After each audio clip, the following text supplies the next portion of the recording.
მოცემულობა, რომელშიც საქართველო გამოწვევებით სავსე პროგრესის გზას წარმატებულად განაგრძობს და ეს გზა სულაც არ იქნებოდა, რომ არა 2012 წელი და ბიძინა ივანიშვილის პოლიტიკური ქველმოქმედება, როდესაც ის პირადი და ოჯახის უსაფრთხოების რისკის ფასად ავტორიტარულ რეჟიმს დაუპირისპირდა. მივიღე ძალიან მძიმე გადაწყვეტილება ჩემთვის და გადავწყვიტე პოლიტიკაში მოსვლა. გადაწყვეტილება მივიღე იმიტომ, რომ მივხვდები, რომ კარგავდი სამშობლოს. სამშობლოს სიყვარული იყო ბოლო, რამაც ეს მძიმე გადაწყვეტილება ჩემთვის მიმაღებინა და ჩემი ოჯახისთვის. და მისმა შეუპოვარმა ბრძოლამ რეჟიმის წინააღმდეგ და შემდეგ ტრიუმფალურმა გამარჯვებამ საქართველოს მისცა განვითარების ის ბიძგი, რომელმაც პროგრესის გზა განაპირობა. როდესაც დღეს საერთაშორისო დონეზე ჩვენი ქვეყნის მაღალი შეფასებებით ვამაყობთ, რომელიც ქვეყანაში არსებული პოზიტიური რეალობის ანარეკლია, სწორედ ბიძინა ივანიშვილის სამშობლოზე უწყვეტი ზრუნვის შედეგია. თუ სამშობლო არის ის ემოციურად ჩვენ გვიყვარს ჩვენი იდენტობა. ემოციური ნაწილია და სახელმწიფო არის ინსტიტუტები, რომელიც ამას იცავს, რაც გიყვარს, რაც მასში შენმა წინაპრებმა დაგიტოვეს. შენი რელიგია, შენი ხალხური სიმღერა, თუ შენი ცეკვარი ესე შემდგომ, შენი ხასიათი და ესე შემდგომ ის რაც ემოციური ნაწილი სამშობლოა, სამშობლოს ამ ნაწილის დასაცავად შეიქმნა სახელმწიფო ინსტიტუტები და თუ იმის სიყვარული არ აქვს, მაშინ ის რას იცავ და რისგან იცავ. და მართლაც, ბიძინა ივანიშვილი და მის მიერ დაფუძნებული ქართული ოცნებაა ერთადერთი ძალა დამოუკიდებელი საქართველოს ისტორიაში, რომელმაც 12 წლიანი უწყვეტი მშვიდობა მოუტანა სამშობლოს, რამაც სტაბილური განვითარების მყარი საფუძველი შექმნა. თავად ბიძინა ივანიშვილი კი ამ მშვიდობის გარანტია. ეს ფაქტი არაერთხელ დადასტურებულა, განსაკუთრებით კი უკრაინაში ომის დაწყების შემდეგ, როდესაც სწორედ ის გახდა მთავარი სამიზნე იმ გლობალური ძალების, რომელსაც საქართველოს ომში ჩართვა სურდათ. ცხადია, ბიძინა ივანიშვილმა ამ მძიმე ზეწოლის ფონზეც სამშობლოს სიყვარული არჩია და ქვეყანა ომსა და ნგრევას აარიდა. და როგორც ამ ცნობილ ინტერვიუში თქვა, სწორედ სამშობლოს სიყვარულმა და მისი დაცვის სურვილმა განაპირობა სახელმწიფო ინსტიტუტების გაძლიერებაც ყველა მიმართულებით, რასაც ეს საერთაშორისო რეიტინგებიც ასახავს. რომ არა მისი თავდადება 2012 წელს, დღეს საქართველოს არც დემოკრატიისა და ადამიანის უფლებების მიმართულებით ექნებოდა მაღალი შეფასება, რადგან სწორედ მისმა გამარჯვებამ შეცვალა ნაცმოძრაობის მჩაგვრელი რეჟიმი.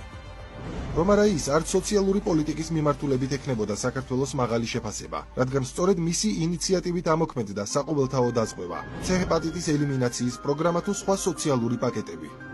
არც ეკონომიკური წინსვლა ექნებოდა ქვეყანას, რადგან სწორედ ბიძინა ივანიშვილის გამარჯვებამ გაათავისუფლა ბიზნესი წნეხისგან. მისი ინიციატივით შექმნილმა პროგრამებმა მისცა მცირე და საშუალო მეწარმეებს ბიზნესის შექმნისა და განვითარების შესაძლებლობა. მშვიდობამ და განვითარებამ კი საქართველოს მსოფლიოს სავაჭრო არქიტექტურაში ისტორიული დამაკავშირებლის ფუნქცია დაუბრუნა.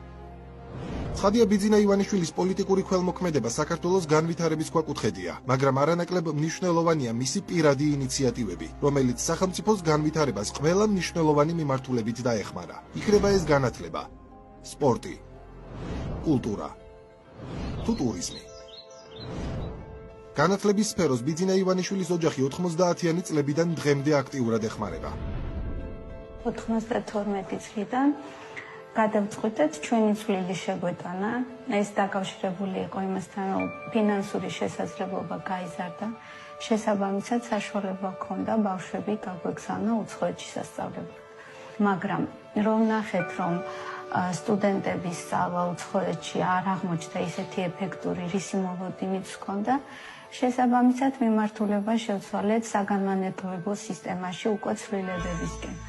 და ეს გამოიხატებოდა იმაში, რომ დავიწყეთ დაფინანსება სხვადასხვა უმაღლესი სასწავლებლების ინფრასტრუქტურის შეცვლა სკოლებში, აღჭურვილობა მათი ტექნიკური ყურადღება გადავიტანეთ უკვე არსებულ უმაღლეს და ზოგად საგანმანათლებლო სისტემაში.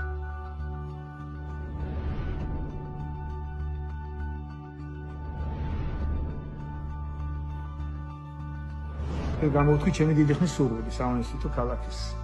ეს იყო 2007 წელით ვარ მიშლება.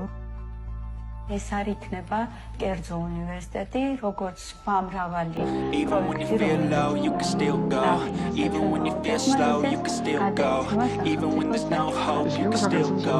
I never answer to no, ის man, I სახელმწიფო still კავშირდება go. ისეთი თავისი არსით საქველმოქმედო ინიციატივების განხორციელება, რომელიც საქართველოს რეგიონებს აძლევს განვითარების სტილს და ხელს უწყობს ქვეყნის ტურისტული პოტენციალს.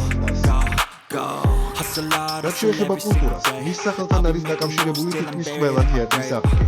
To the system, I don't wanna be a slave. I've been doing shit my way, or the highway.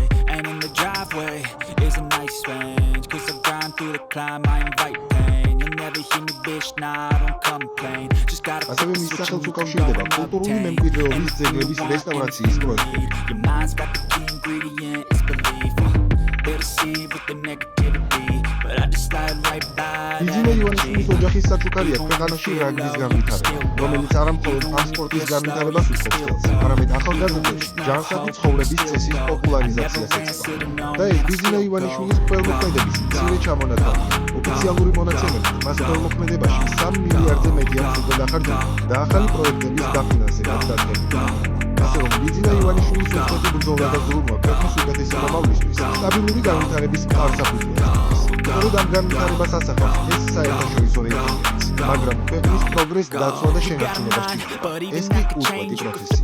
და წლების განმავლობაში დაგროვებული გამოცდილება, მიღწეული შედეგები და საერთაშორისო აღიარებები ადასტურებს, რომ ბიძინა ივანიშვილის ხელმძღვანელობით ქართული ოცნების პირობებში ქვეყნის წინსვლას ვერც შიდა და ვერც გარე პროპაგანდისტული ტალღა ვერ შექმნეს. Put 'em on display, on repeat in your